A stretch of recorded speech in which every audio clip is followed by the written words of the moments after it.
नमस्कार, कान्तिपुर समाचारमा स्वागत छ। सुरु गरौं मुख्य समाचारबाट। पार्टी विभाजनपछि नेकपामा सम्पत्तिको लडाईँ सुरु। पूर्व एमालेको सबै सम्पत्ति आफ्नो हुने ओली समूहको दाबी। दाहाल-खेमा भन्छ ओली समूहलाई केही दिन्नौ। दाहाल समूहमा केन्द्रीय महासचिवदेखि जिल्ला तहको नेतृत्वको टुङ्गो लगाउन कार्यदल गठन। एक साताको म्याद। आकांक्षी धेरै हुँदा पद मिलान कठिन।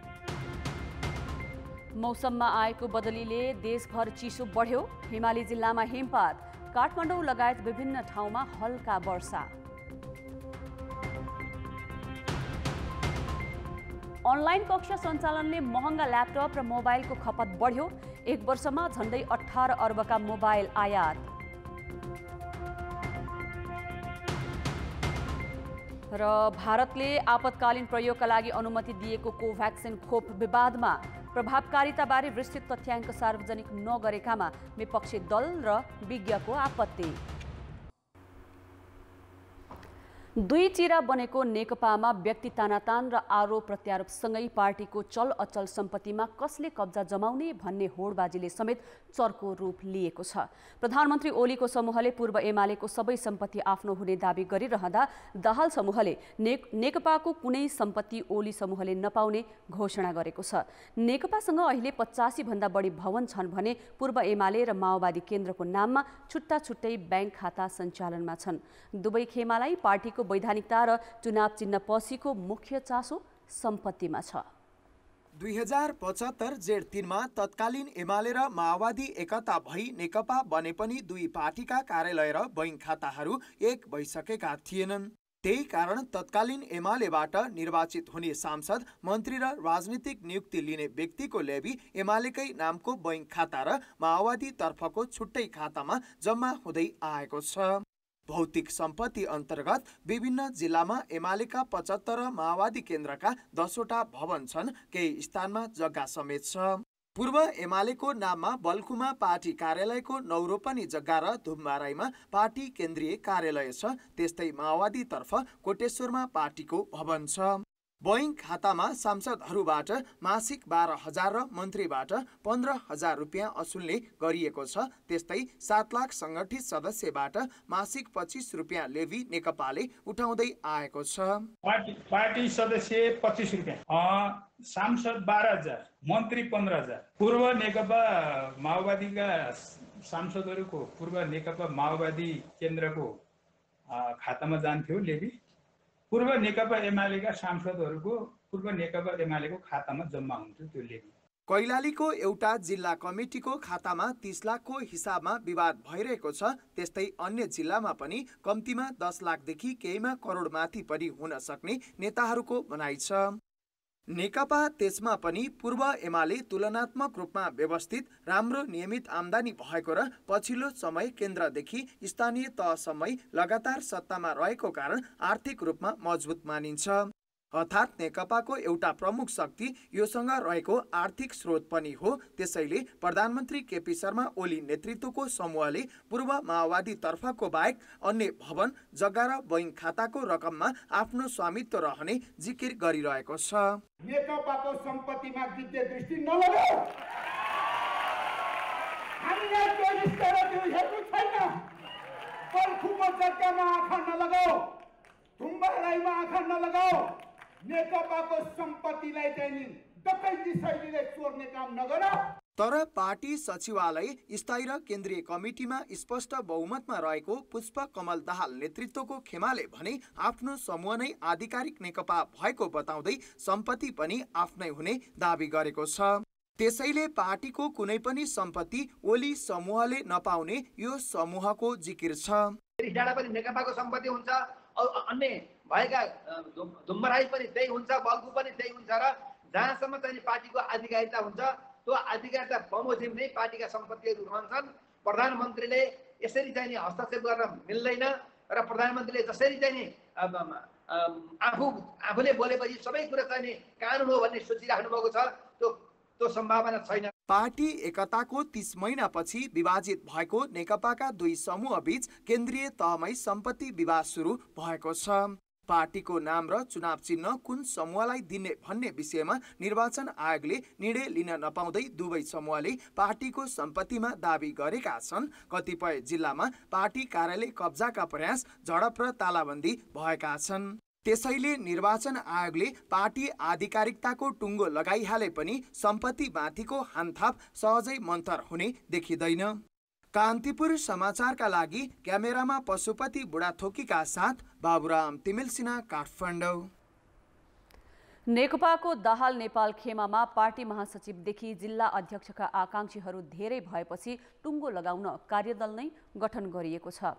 पार्टी कार्यालय पेरिस डाँडामा आज बसेको दाहाल नेपाल खेमाको स्थायी समिति बैठकले नेतृत्वको नाम टुङ्गो लगाउन अर्का अध्यक्ष माधव कुमार नेपालको संयोजकत्वमा 14 सदस्यीय कार्यदल गठन गरेको हो।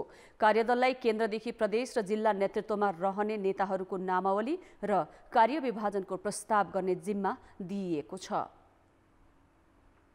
उहाँहरूले प्रदेश कमिटी, जिल्ला कमिटी, जनमगेर मोर्चा सङ्गठनका सबै पदाधिकारीहरूको बारेमा र पार्टीको सङ्गठनको एकीकरणको बाँकी कामहरूको बारेमा तत्काल त्यसलाई पुरा गर्न सुझाव दिनुहुनेछ र त्यो सुझाव बढीमा 7 दिनभित्रमा दिई क्रियान्वयनको प्रक्रियामा लगिनेछ। दाहाल नेपाल पक्षमा महासचिव बन्नका लागि दुवैतिरबाट दोस्रो तहका नेताहरू आकांक्षी देखिएका छन्। पूर्व माओवादीका तर्फबाट जनार्दन शर्मा, वर्षमान पुन र पूर्व एमालेबाट घनश्याम भूषाल, सुरेन्द्र पाण्डे र भीम रावलले चाहना राखेका छन्। बैठकमा प्रधानमन्त्रीको मुख र सडक आन्दोलन हेरेर नभई संविधानलाई टेकेर प्रतिनिधि सभा विघटनको रिटमा सर्वोच्चले फैसला गर्नुपर्ने बारे पनि छलफल भएको थियो। अरू आन्दोलनमा उत्रेका दलहरूको मुख हेरेर फैसला गर्ने होइन, सर्वोच्च अदालतले फैसला संविधान हेरेर गर्ने हो र संविधान हेरेर फैसला गर्ने अवस्थामा म राजनीति र संविधानको सामान्य विद्यार्थी भएको हैसियतमा, एउटा नागरिक भएको हैसियतमा के गर्छु भने संसद विघटनको जवाब पुनर्स्थापना बाहेक केही पनि छँदै छैन। दिउँसै रात पर्यो भने के लाग्छ, आकाश खस्यो भने के लाग्छ, नत्र हाम्रो संविधानले संसद विघटनको यो अधिकार प्रधानमन्त्रीलाई दिएको छैन। यस्तै बैठकले प्रधानमन्त्री केपी शर्मा ओली पक्षका गण्डकी र लुम्बिनी प्रदेशको इन्चार्जलाई हटाएर आफू निकटका नेताहरूलाई जिम्मेवारी तोकेको छ। गण्डकीको इन्चार्जमा देवेन्द्र पौडेल र सह इन्चार्जमा तुलबहादुर गुरुङलाई चयन गरेको छ भने प्रदेश सचिवको जिम्मेवारी श्रीमाया थकालीलाई दिएको छ। लुम्बिनी प्रदेशको इन्चार्जको जिम्मेवारी युवराज गेवालीलाई दिएको छ। बैठकले प्रधानमन्त्री ओलीको प्रतिनिधि सभा विघटन गर्ने कदम विरुद्ध पुस 20 गतेदेखि माघ 23 गतेसम्म गर्ने भनिएको देशव्यापी सडक सङ्घर्षलाई सशक्त बनाउने निर्णय पनि गरेको छ। प्रधानमन्त्रीको असंवैधानिक कदम विरुद्ध आन्दोलनरत नेपाली कांग्रेस र जनता समाजवादी पार्टीलाई समेत संयुक्त जनप्रदर्शनका लागि एकै ठाउँमा आउन बैठकले आह्वान गरेको छ। सर्वोच्च अदालतले प्रतिनिधि सभा विघटनपछि मन्त्री परिषद विस्तार गर्नुपर्ने कारण लिखित रूपमा पेश गर्न सरकारको नाममा आदेश दिएको छ। आज सर्वोच्चका न्यायाधीश अनिल कुमार सिन्हाको एकल इजलासले सरकारी पक्षलाई एक सातामा जवाब लिएर छलफलमा उपस्थित हुन आदेश गरेको हो। प्रतिनिधि सभा विघटनपछि कामचलाउ बनेका प्रधानमन्त्रीले 9 जना नयाँ मन्त्री थपेर विस्तार गरेको निर्णय असंवैधानिक भन्दै त्यस विरुद्ध सर्वोच्च अदालतमा वरिष्ठ अधिवक्ता दिनेश त्रिपाठी र लोकेन्द्र ओली लगायतले रिट दायर गरेका थिए। प्रधानमन्त्री केपी शर्मा ओलीले प्रतिनिधि सभा विघटनलाई अदालतले सदर गर्नुपर्ने प्रमुख 3 तर्क अघि सारेका छन्। 1, यो प्रधानमन्त्रीको विशेषाधिकार हो। 2, यो विशुद्ध राजनीतिक विषय हो र 3, ताजा जनादेशमा जानुपर्ने कुरा अलोकतान्त्रिक हुन सक्दैन। प्रधानमन्त्रीले सार्वजनिक सभादेखि आइतबार अदालतमा बुझाएको लिखित जवाबमा पनि यिनै तर्क प्रस्तुत गरिरहेका छन्। यसै सन्दर्भमा हामीले अधिवक्ता गोविन्द बन्देलाई सोधेका छौं कि साँच्चै यो विषय अदालतले हेर्नै नपाउने हो त? खास गरी हामीले जस्तो खालको विधिशास्त्र संसदको विघटन सम्बन्धी मुद्दामा गरेका छौं त्यसले के देखाउँछ भन्दा कि यो संवैधानिक विषय हो, यो राजनीतिक विषय होइन।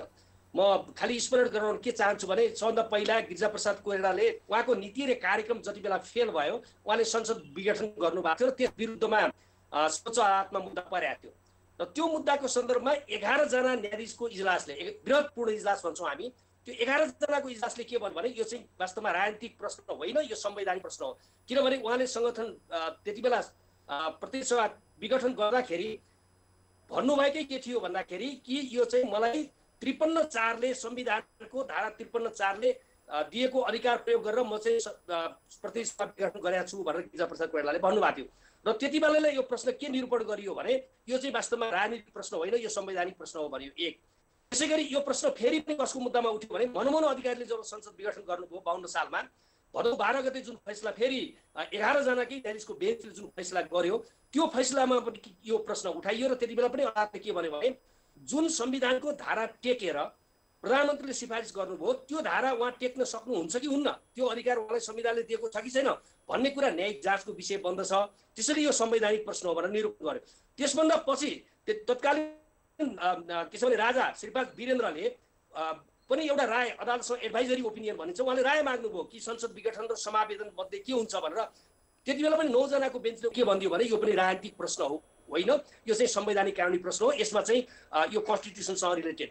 यो तीनवटा विगतका जुन नजिर छन् त्यो अहिले प्रधानमन्त्रीजीले गरिरहेको दलिललाई समर्थन गर्दैन। बहुमत भएको प्रधानमन्त्रीले चाहिँ काम गर्न नसक्ने अवस्था सृजना भएको र अर्को चाहिँ वैकल्पिक सरकार पनि बन्न नसकेको अवस्थालाई हेरेर चाहिँ अब ताजा जनादेशमा जानुपर्छ भनेको देखिन्छ। यदि कुनै प्रधानमन्त्रीलाई उसको दलले काम गर्न दिएन भने संविधानले के निकास दिएछ त भन्दा दुईटा निकास दिएछ संविधानको धारा 100 अन्तर्गत उहाँ संसदमा गएर म उपर संसदको विश्वास छ, मेरो पार्टीले मलाई जथाभावी गर्न पाउँदैन भनेर विश्वासको मत उहाँले लिन पाउनुहुन्छ। अविश्वासको प्रस्ताव होइन कि उहाँ आफैले धारा 100 अन्तर्गत चाहिँ के छ भने विश्वासको मतको लागि जान सक्नुहुन्छ र पार्लियामेन्टको यदि उहाँले विश्वास प्राप्त गर्नुभयो भने उहाँले दललाई टेर्नुपर्ने अवस्था, त्यो सुन्नुपर्ने अवस्था रहँदैन। एउटा कन्स्टिट्युसनल निकास थियो।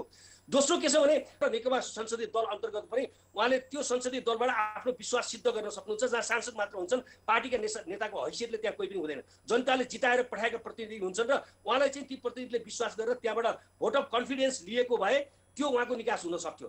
तर उहाँले के छ भने मलाई काम गर्न दिएन भनेर संविधानको धारा 100 मा भएको अर्को व्यवस्था जो प्रधानमन्त्री उपर अविश्वासको प्रस्ताव राख्न पाउने सांसदहरूको सार्वभौम अधिकार हो अथवा प्रधानमन्त्रीलाई एकाउन्टेबल बनाउने जुन संसद हो त्यसलाई नै उहाँले विघटन गर्दा के भयो त भन्दाखेरि संविधानका अरू धाराहरू निष्प्रभावी हुने भए। यो चाहिँ प्रधानमन्त्रीमा निहित विशेषाधिकार प्रयोग गरिएको भनेर जुन प्रधानमन्त्रीले तर्क अघि सारिराख्नु भएको छ, यो कस्तो खालको विशेषाधिकार हो? यस्तो खालको विशेषाधिकार चाहिँ हाम्रो संविधानले व्याख्या गर्छ कि गर्दैन? 40 सालको संविधान अन्तर्गत संसद विघटन गर्ने सीमित अधिकार प्राप्त थियो। तर हामीले के देख्यौँ त भन्दाखेरि यो विगतमा संसद विघटन गरेर नेपालमा आएको त्यति बेलाको बहुदलीय व्यवस्था जुन प्रजातन्त्र हामी भन्थ्यौँ त्यसमा जुन विकृति र विसङ्गति हुर्कियो त्यो विकृति र विसङ्गतिलाई अन्त्य गर्नको लागि अहिले नयाँ संविधान बनाउँदाखेरि संविधान सभामा छलफल भएका र त्यति बेला अभिलेखन गरिएका कुराहरू फर्किएर हेर्ने हो भने के देखिन्छ भन्दा अब चाहिँ यो चाहिँ के छ भन्दाखेरि प्रधानमन्त्रीलाई यस्तो खालको अधिकार दिन हुँदैन, प्रधानमन्त्रीले संसद विघटन गर्न पाउन हुँदैन भन्ने कुरा भएर अहिलेको संविधानमा चाहिँ प्रधानमन्त्रीलाई संसद विघटन गर्ने कुनै अधिकार, विशेषाधिकार होइन कि कुनै अधिकार दिएको होइन। उद्योग वाणिज्य तथा आपूर्ति मन्त्री लेखराज भट्टले प्रदेशसभा विघटन गर्नुपर्ने अवस्था सृजना भए उक्त कदम चाल्न पनि वर्तमान सरकार पछि नपर्ने बताएका छन्। काठमाडौँबाट सोमबार नै धनगढी पुगेका मन्त्री भट्टले अर्को गुटको व्यवहार हेरेर प्रदेशसभा पनि भङ्ग हुन सक्ने बताए। उनले चाँडै स्थायी कमिटीको बैठक बस्ने र दाहाल नेपाल पक्षको व्यवहार हेरेर प्रदेशसभा पनि विघटन गर्नुपर्ने अवस्था देखिए उक्त कदम चाल्न पनि सरकार पछि नपर्ने बताए। स्थायी समितिले एउटा गम्भीरतापूर्वक लिइरहेको छ, हामी अध्ययन गरिरहेछौँ र भोलि त्यो खालको कदम चाल्नु पर्यो भने पनि हामी पछि पर्दैनौँ। त्यो उहाँहरूको व्यवहार कस्तो हुन्छ त्यो व्यवहारलाई हेरेर त्यसपछि हाम्रो कदमहरू अघि बढ्छ।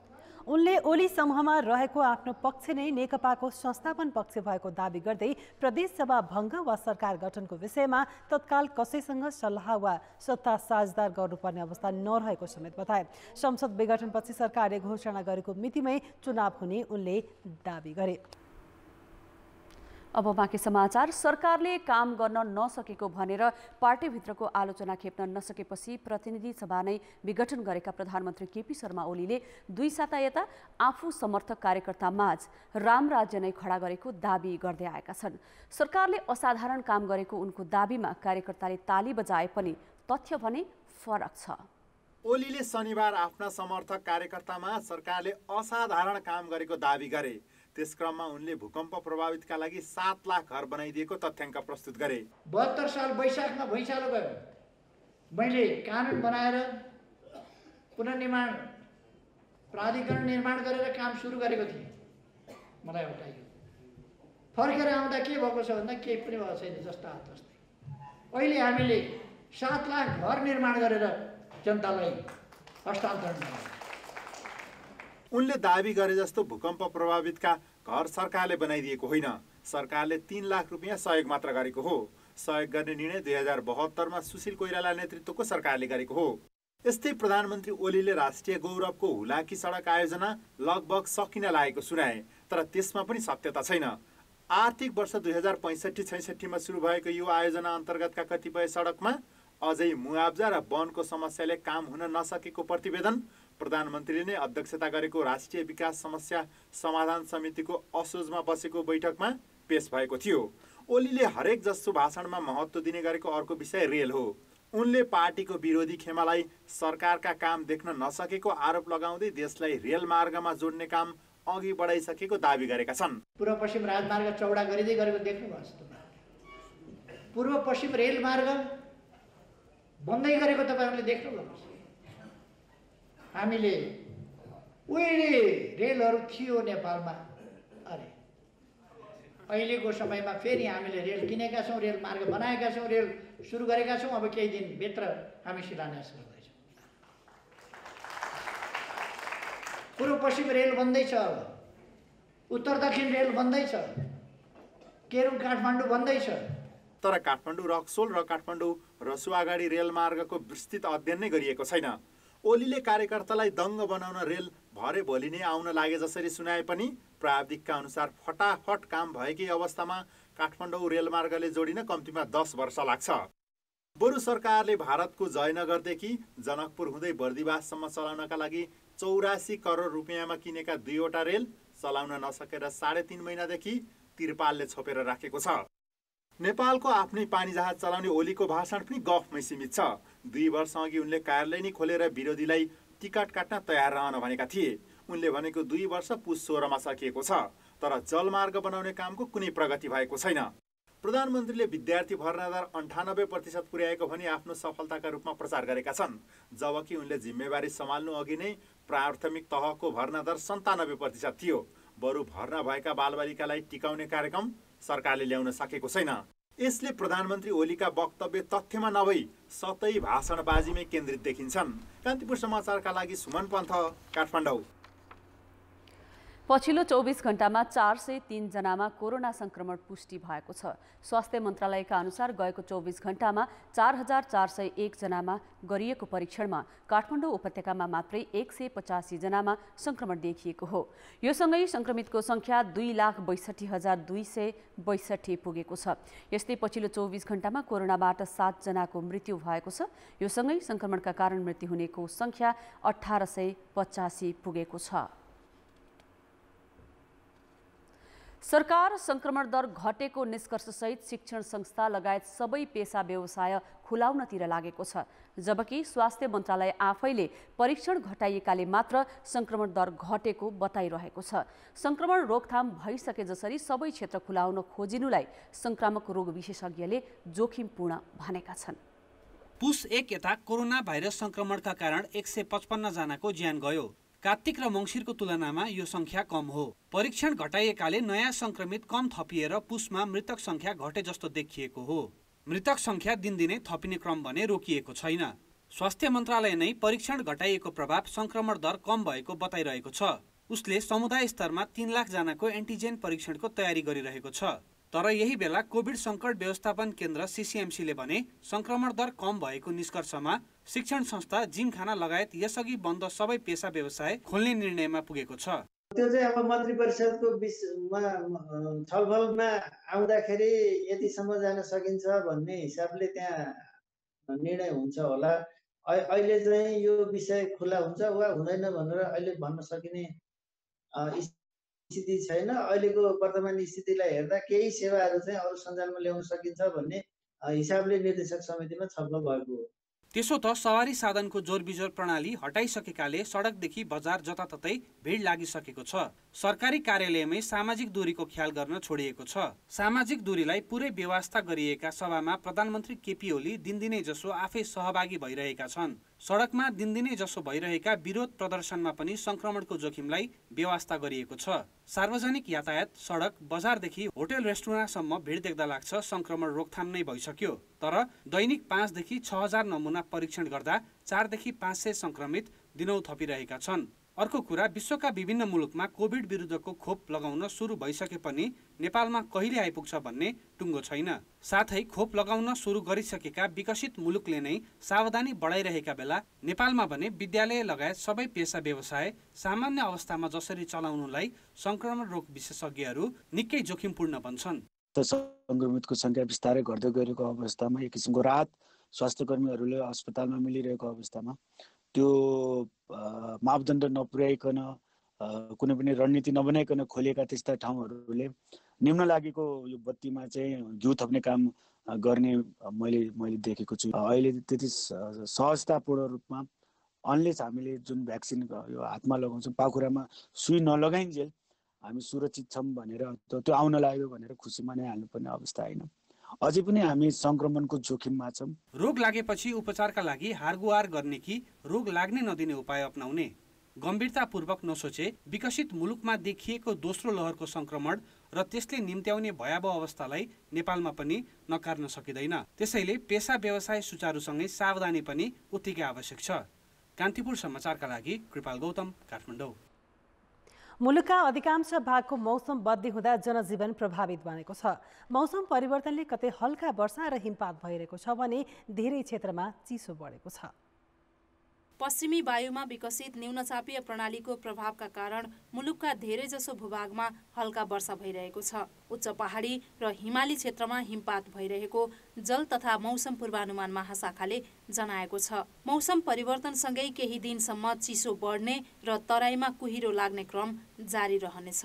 पश्चिमी वायुको प्रणाली हो, यसले चाहिँ पुरै नेपालमा नै प्रभाव चाहिँ पारिरहेको छ र आज र भोलि यो चाहिँ सक्रिय रूपमा नै उच्च हिमाली भूभागहरू र उच्च पहाडी भूभागहरूमा हल्कादेखि मध्यम हिमपातहरू गराउन सक्छ र पहाडी भूभागको कुरा गर्नुपर्दाखेरि चाहिँ सुदूरपश्चिम कर्णाली, लुम्बिनी, बागमती र गण्डकी प्रदेशका केही स्थानहरूमा र प्रदेश नम्बर 1 का थोरै स्थानहरूमा हल्का वर्षा हुन सक्छ। आज र भोलि यो सक्रिय रहन सक्छ भने पर्सिको हकमा चाहिँ बिस्तारै कमजोर हुँदै जानेछ र बिहिबारबाट चाहिँ यो पूर्ण रूपमा नेपालबाट बाहिरिनेछ।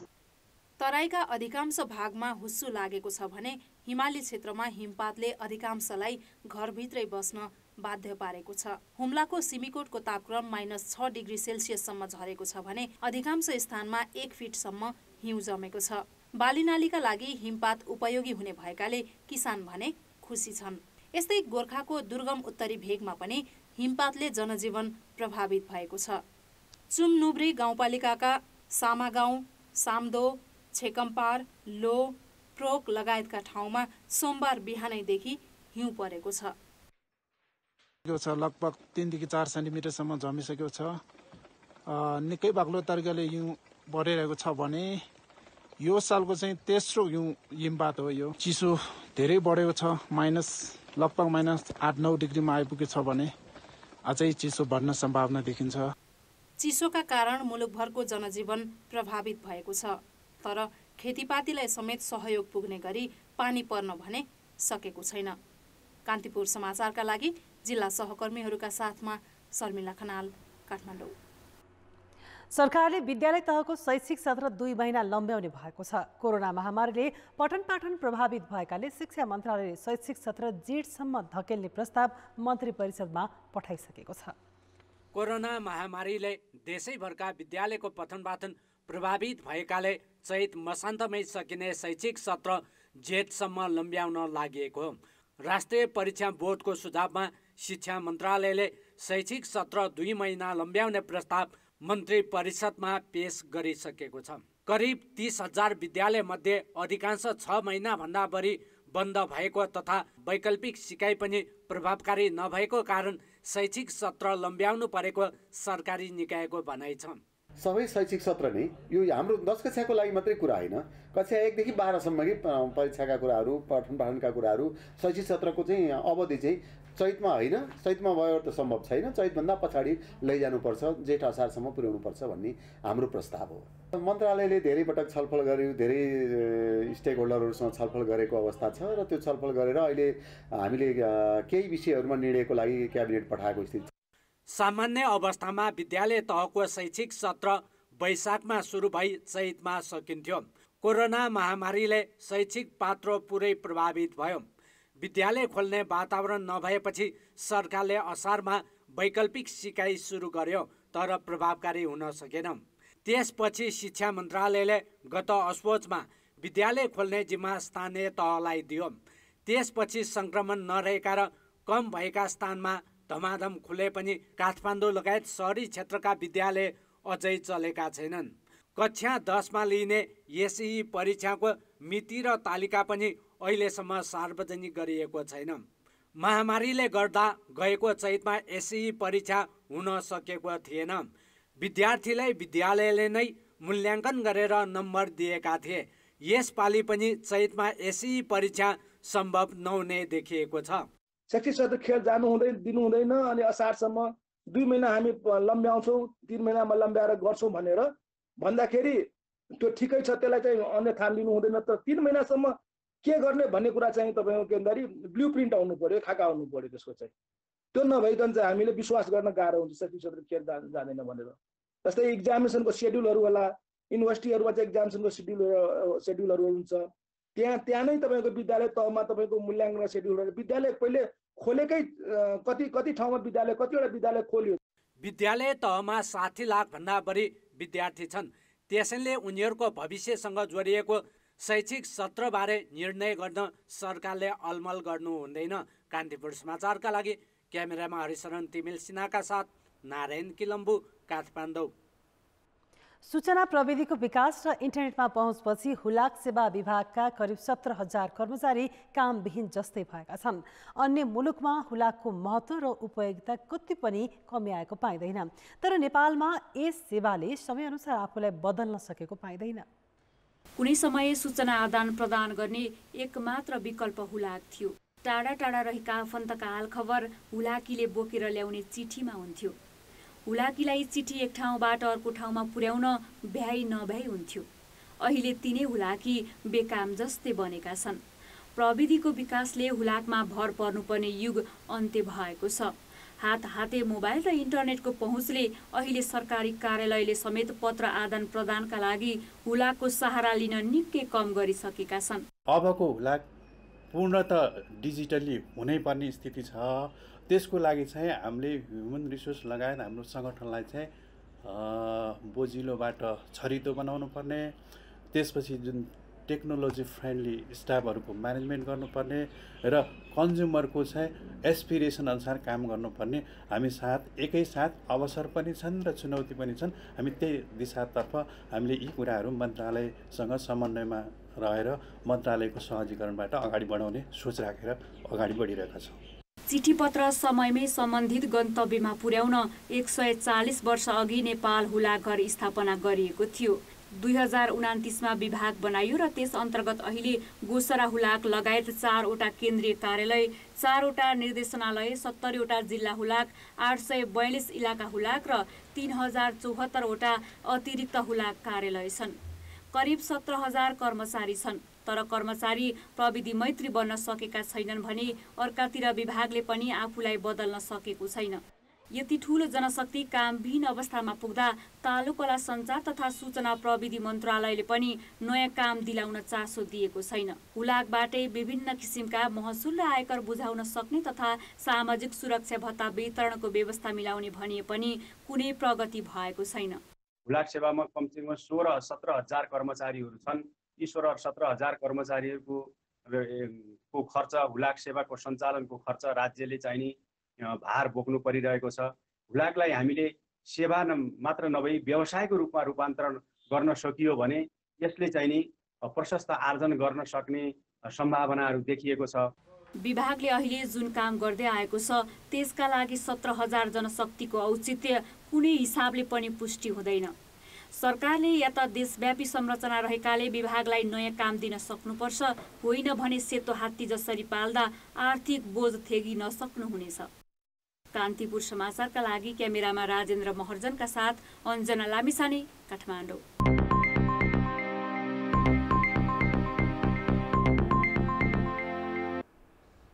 कृषिजन्य वस्तुको निर्यातबाट भित्रिने रकमभन्दा मोबाइलको आयातमा बाहिरिने रकमको हिस्सा बढी छ। यो आर्थिक वर्ष 5 महिनामा 17 अर्ब 64 करोड रुपैयाँको मोबाइल आयात भएको छ। तर कृषिजन्य वस्तु निर्यात बापत भने 13 अर्ब रुपैयाँ मात्र भित्रिएको छ। भन्सार विभागका अनुसार साउनदेखि मङ्सिर मसानसम्म 27,72,843 थान मोबाइल आयात गरिएको छ। त्यस बापत 17 अर्ब 64 करोड रुपियाँ विदेशिएको छ। यो आर्थिक वर्ष मोबाइलको आयात बापत गत आर्थिक वर्षको 5 महिनाको तुलनामा 7 अर्ब 28 करोड रुपियाँ बढी बाहिरिएको हो। यो वर्ष 2,30,000 बढी सेट ल्याइएको छ। सङ्ख्याको तुलनामा रकम धेरै बाहिरिनुले महँगा मोबाइलको खपत बढेको देखाउँछ। व्यापारीका अनुसार बजारमा अहिले 15 देखि 30,000 मूल्यका मोबाइलको बिक्री धेरै छ। महँगा मोबाइलको बिक्री बढेकाले व्यापारी मालामाल भइरहेका छन्। लो मिड सेगमेन्टमा चाहिँ नि 10 देखि 15,000लाई मान्थ्यौँ, लो र मिड सेगमेन्ट स्मार्टफोनमा स्पेसली, किनभने स्मार्टफोनको पेनिट्रेसन पनि लास्ट 1 वर्षमा धेरै बढेको छ, स्पेसली लकडाउनमा। किनभने अनलाइन पढाइको लागि पनि स्मार्टफोन नै चाहिन्छ मान्छेलाई, त्यसमध्ये पनि अलिकति क्यामेरा क्वालिटी राम्रो भएको फोन नै बढी ग्राहकहरूले खोजे।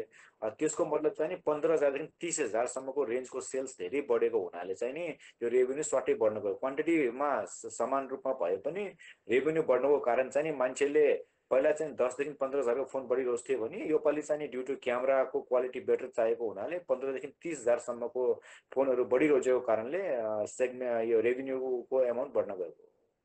कोरोना महामारीले बन्द भएका शिक्षण संस्थाले अनलाइन कक्षा चलाएकाले मोबाइलको व्यापार फस्ताएको हो। मोबाइलको आयातमा जति रकम बाहिरिन्छ त्यति रकम कृषि प्रधान मुलुकबाट निर्यात हुने कृषिजन्य वस्तुबाट भित्रिँदैन। यो आर्थिक वर्ष 5 महिनामा जम्मा 50 अर्ब रुपियाँको निर्यात भएको छ। त्यसमध्ये 26 अर्ब रुपियाँ कृषिजन्य वस्तु भनिएको छ। तर 26 अर्ब मध्ये 13 अर्ब भटमासको तेल निर्यात गरेर भित्रिएको हो, जुन नेपालमा उत्पादन भएको होइन। व्यापारीले विभिन्न मुलुकबाट कच्चा पदार्थ आयात गरेर भारतले भन्सार सुविधा छुट दिएको अवसर उठाई तेल निर्यात गरेका हुन्। कृषिजन्य वस्तुको निर्यात बापत भित्रिएको रकम त कम छ नै, त्यसमा फाइदाको हिस्सा त 3 अर्ब पनि छैन। कृषिजन्य वस्तुमा बढीमा 25% मात्र फाइदा हुने गरेको छ। यसको अर्थ कृषिजन्य वस्तुको निर्यात बापत हुने फाइदाको तुलनामा मोबाइलको आयातमा करिब 6 गुणा बढी रकम बाहिरिएको छ। निर्यातबाट लाभ प्राप्त गर्ने भनेको मुलुकभित्रै उत्पादन हुने प्राथमिक वस्तुहरू, कच्चा पदार्थ, प्राथमिक वस्तुहरू र माध्यमिक वस्तुहरू प्रयोग हुन सकेका खण्डमा त्यसले मुलुकभित्र रोजगारी सिर्जना गर्न पनि मद्दत पुर्याउँछ र निकासीलाई दिगो बनाउन पनि मद्दत पुर्याउने हुन्छ। त्यसैले खास गरिकन यो वनस्पति तेल अथवा भटमासको तेल जस्ता वस्तुहरू जसको कच्चा पदार्थ नेपालभित्र उत्पादन हुँदैन, त्यसबाट लगभग टोटल त्यो वस्तुको निर्यातको 1/3 मात्रै मुलुकको भ्यालु एडेडको रूपमा चाहिँ अथवा मुलुकको मूल्य अभिवृद्धिको रूपमा गणना गर्न सकिन्छ। मोबाइल उपभोग्य वस्तु हुन्। सीमित व्यापारीले फाइदा कमाउने बाहेक रोजगारी सिर्जनामा मोबाइलको खासै भूमिका छैन। तर रोजगारीको प्रशस्त सम्भावना भएको कृषि क्षेत्रबाट लाभ लिन भने सरकारले ध्यानै दिन सकेको छैन। कान्तिपुर समाचारका लागि सुदिल पोखरेल, काठमाडौँ। नक्कली भ्याट बिल बनाई कर छलेका एकपछि अर्को घटना सार्वजनिक हुन थालेका छन्। राजस्व अनुसन्धान विभागले 4 दिनको फरकमा थप 10 जना विरुद्ध मुद्दा दायर गरेको छ। विभागले सर्लाही धनकौल गाउँपालिकाका प्रदीप शाहसहित 10 जना विरुद्ध 65 करोड 28,52,000 रुपैयाँ बिगो कायम गरी आज उच्च अदालत पाटनमा मुद्दा दायर गरेको हो। शाहमाथि आर्थिक अवस्था कमजोर भएका श्रमिक लगायतको नाममा 13वटा फर्म खडा गरेर नक्कली भ्याट बिल बनाई राजस्व छलेको अभियोग छ। शाहले ती सबै फर्मको ब्याङ्क खाता भने आफै सञ्चालन गरेको विभागको अनुसन्धानबाट खुलेको छ। नक्कली बिल बनाई 22 करोड 49 लाख 69 हजार भ्याट, 37 करोड 58 लाख 36 हजार आयकर र 5 करोड 20 लाख 45 हजार लाभांश कर छलेको विभागको अभियोग छ। अभियोग पत्रमा बिगो र बिगो बमोजिमको जरिवाना तिराई कैद सजाय माग गरिएको छ। नक्कली भ्याट बिल बनाएर 1 अर्ब 32 करोड राजस्व छलेको अभियोगमा विभागले पुस 17 मा 28 जना विरुद्ध मुद्दा दायर गरेको थियो। यो प्रकरणका मुख्य अभियुक्त पनि सर्लाहीकै हुन्। स्रोत नखुलेको 1 करोड 47 लाख सहित प्रहरीले 2 जनालाई पक्राउ गरेको छ। सोमबार बिहान कपिलवस्तुबाट काठमाडौँ आउँदै गरेका भारतीय नागरिक अमित कुमार गुप्ता र कपिलवस्तुका सङ्गम थारू पक्राउ परेका हुन्। बिहान करिब 4 बजे निजी कारमा आउँदै गरेका दुवैजनालाई प्रहरीले थानकोट नाकामा चेक जाँचका क्रममा 1 करोड 47 लाख रुपियाँ सहित पक्राउ गरेको हो।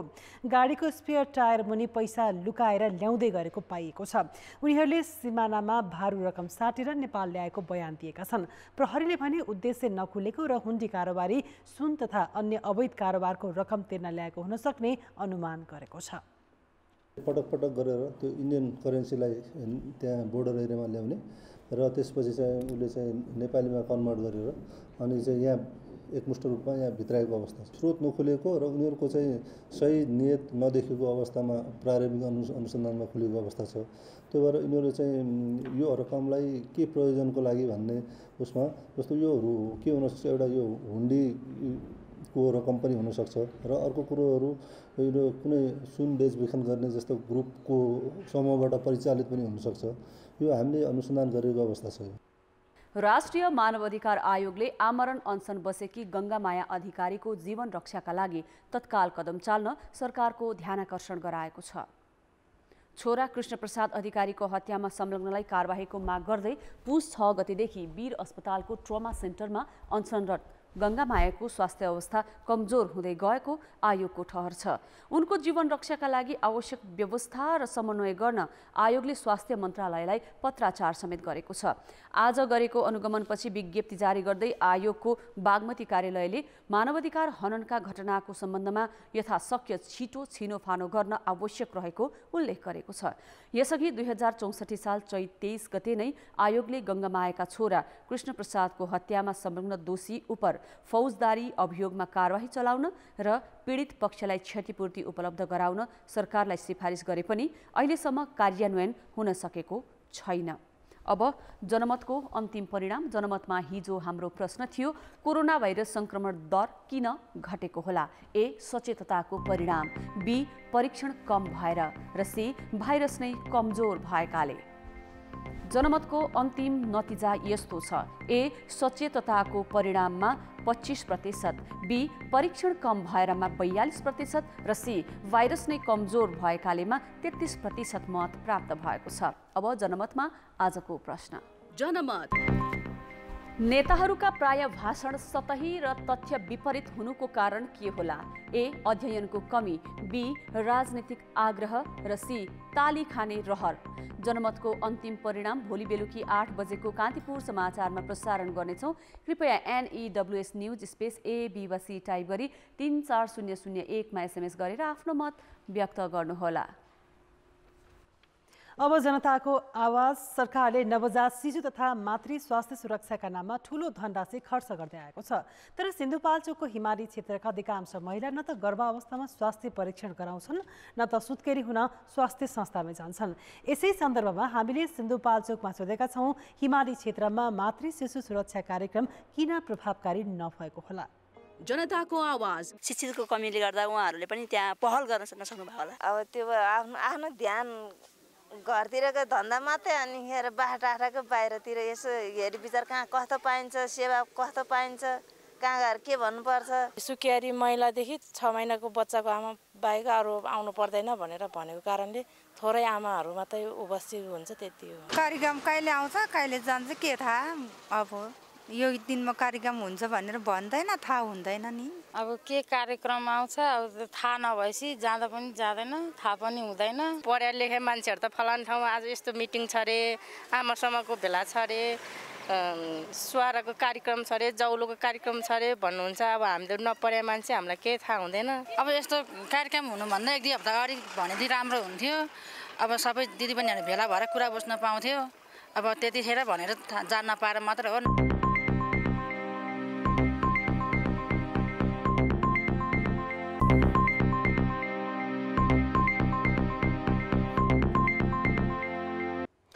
नमस्कार, कान्तिपुर खेलकुद समाचारमा स्वागत छ। कोरोना भाइरसका कारण करिब 9 महिना अघि स्थगित भएको शहीद स्मारक बी डिभिजन लिग फागुन 11 गतेबाट सुरु हुँदैछ, जसका लागि अखिल नेपाल फुटबल सङ्घले 5 जना खेलाडी सब्स्टिट्युट गर्न पाउने नियम लागू गरेको छ। कोरोनाका कारण खेलाडीको फिटनेस कम हुने भन्दै विश्व फुटबल महासङ्घ फिफाले एक वर्षमा एक खेलमा 5 खेलाडीलाई सब्स्टिट्युट गर्न पाउने नियमको लागू गरेको थियो। त्यसलाई एन्फाले पनि बी डिभिजन लिगमा प्रयोग गर्ने भएको छ। आसन्न प्रतियोगिताका लागि एन्फाले क्लबलाई 5 जना धेरै खेलाडी अनुबन्ध गर्न पाउने नियम बनाएको छ। यसअघि क्लबले एक सिजनमा 35 खेलाडी अनुबन्ध गर्न पाउने नियम थियो, अब 40 जना अनुबन्ध गर्न पाउने भएको छ। कोरोना महामारीले ठप्प बनेको नेपाली क्रिकेट एक वर्षपछि मैदानमा फर्किएको छ। दाङमा सम्पन्न प्रधानमन्त्री कप महिला राष्ट्रिय क्रिकेट प्रतियोगिता ब्रेक थ्रुका रूपमा रह्यो। अब नेपाल क्रिकेट सङ्घ क्यानको ध्यान पुरुष टिमको प्रतिस्पर्धामा केन्द्रित भएको छ। प्रधानमन्त्री कप पुरुष राष्ट्रिय क्रिकेट प्रतियोगिताका लागि अहिले प्रदेश टिमको छनौट चलिरहेको छ। माघ 3 देखि राष्ट्रिय प्रतियोगिता हुने बताइएको छ, तर क्रिकेट सङ्घले आधिकारिक घोषणा गरेको छैन। यस प्रतियोगितालाई लिएर खेलाडी भने उत्साहित छन्, किनकि उनीहरूले लामो समयपछि क्यान आफैले गरेको घरेलु प्रतियोगिता खेल्दैछन्। राष्ट्रिय टिमका नयाँ प्रशिक्षक डेभ वाटमोर पनि प्रधानमन्त्री कप सुरु हुनु अघि नै नेपाल आइसक्ने क्यानले जनाएको छ। प्रतियोगिताले राष्ट्रिय टिमलाई नयाँ खेलाडी दिने अपेक्षा छ। सर्टन पुल अफ प्लेयर्स मात्रै अहिले हामीले चाहिँ नेसनल लेभलमा देखिरहेछौँ। कतिपय त्यस्ता ट्यालेन्टहरू पोटेन्सियल्सहरूको पनि आउने पाथवेको बन्द थियो। त्यसको लागि त्यो महत्त्वपूर्ण छ र त्यो 50 ओभर फर्मेटमा हामी चाहिँ 2टा पुल गरेर गर्ने चाहिँ हामी धारणा बनाइरहेछौँ। अब डेट एक्ज्याक्टली हामीले फिक्स गरिसकेको छैनौँ। अब 1-2 दिनमा हामी त्यो डेट पनि एउटा टुङ्गोमा पुऱ्याउँछौँ होला र यो धेरै लामो अन्तरालपछि मेन्सको पनि अब यो एउटा गर्न सकियो डोमेस्टिक भने चाहिँ एउटा राम्रो काम चाहिँ हामी सुरु गर्छौँ। फेरि प्रतिस्पर्धामा 3 विभागीय र 7 प्रदेश गरी 10 टिमले सहभागिता जनाउनेछन्। राउन्ड रोबिन लिग हुने कि 2 समूहमा विभाजन गरेर खेलाउने भन्ने निर्णय भएको छैन। छनौट प्रक्रिया राम्रो भएकाले टिमबीच कडा प्रतिस्पर्धा हुने ठानिएको छ। धेरै पछि अब जिल्ला स्तरबाट नै सिलेक्सन पनि भएको छ, प्रोसेस पनि राम्रो भएको छ हैन। अब भनौँ न पहिला अब पिएम कप अब बाहिर आउटसोर्सिङ गर्थ्यो भनेदेखि अब यसपालि आफै क्यानले गराएछ भनेपछि अझ एक्साइटेड छु हैन। अब अझ झन् राम्रो हुन्छ भन्ने हिसाबले हैन। र साथसाथै 50 ओभर्सको गेम हाम्रो लागि धेरै नै इम्पोर्टेन्ट छ। एक त हाम्रो 50 ओभर्स गेम त्यति हुँदैन डोमेस्टिकल्ली पनि हैन, धेरै T20 मै छ। र यो पिएम कप चाहिँ अब 50 ओभर्समा जाँदाखेरि चाहिँ अब त्यो खालको क्रिकेट खेल्न पाउँदाखेरि चाहिँ एकदम राम्रो पनि हुन्छ र हामी एक्साइटेड पनि छौँ हैन। क्यानमा नयाँ नेतृत्व आएपछि हुन लागेको यो पहिलो 1 दिवसीय घरेलु प्रतियोगिता हो। प्रतियोगिताका लागि क्यान अहिलेसम्म प्रायोजककै खोजीमा छ। व्यवस्थापन र खेलाडीको प्रदर्शनले प्रधानमन्त्री कपको स्तर निर्धारण गर्नेछ। कान्तिपुर समाचारका लागि क्यामेरामा सञ्जय लुइटेल र मुरारी घिमिरेका साथ खेलकुद ब्युरोको रिपोर्ट। कान्तिपुर खेलकुद समाचार अहिले यति नै। धन्यवाद रोशन। अब मौसम सम्बन्धी जानकारी।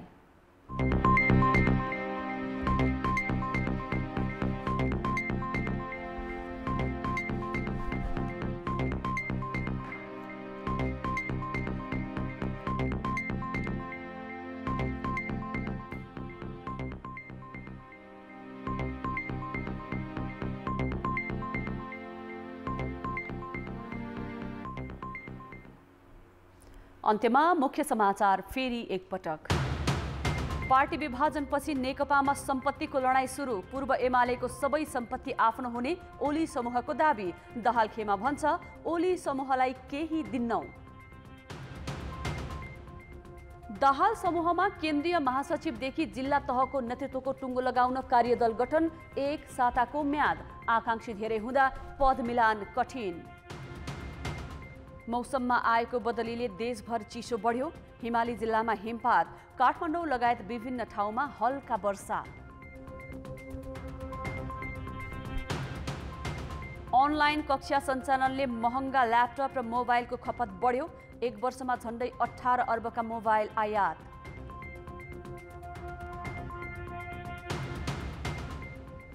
र भारतले आपतकालीन प्रयोगका लागि अनुमति दिएको कोभ्याक्सिन खोप विवादमा प्रभावकारिताबारे विस्तृत तथ्याङ्क सार्वजनिक नगरेकामा विपक्षी दल र विज्ञको आपत्ति।